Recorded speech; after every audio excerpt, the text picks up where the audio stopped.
ಆ one time settlement ಅಲ್ಲಿ ತೀರ್ಸ್ಕೊಳ್ತಿರೋದು. Okay.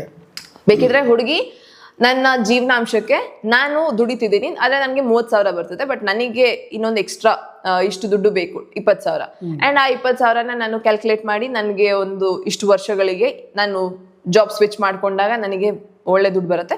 So 10 ವರ್ಷಕ್ಕೆ 20,000 ಲೆಕ್ಕ ಅಂತಂದಾಗ ನನಗೆ ಒಂದು ಇಷ್ಟು ಅಮೌಂಟ್ ಕೂತ್ಕೊಳ್ಳುತ್ತೆ, ಇದನ್ನ ಕೊಟ್ಬಿಡಿ. ಎನಿಥಿಂಗ್ ನಿಮ್ಗೆ ಏನ್ ಬೇಕು ಅದನ್ನ ನೀವು ಒಂದೇ ಸತಿ ಕೇಳಿ ಮುಗಿಸ್ಕೊಳ್ಳೋದು ಅಲಿಮನಿ. ಇದು ಬರೀ ಮ್ಯೂಚುವಲ್ ಅಲ್ಲಿ ಮಾತ್ರನೇ ಹೋಗೋದಿಕ್ ಸಾಧ್ಯ. ಮೇಂಟೆನೆನ್ಸ್, ಈ ಮೇಂಟೆನೆನ್ಸ್ ಏನಾಗುತ್ತೆ, ಇದು ಜನರಲಿ ವೈಫ್ಗೆ ಕೊಡ್ತಿರೋದು, ಮಗುಗೂನು ಕೊಡಬಹುದು, ಕೊಡ್ಲೇಬೇಕು.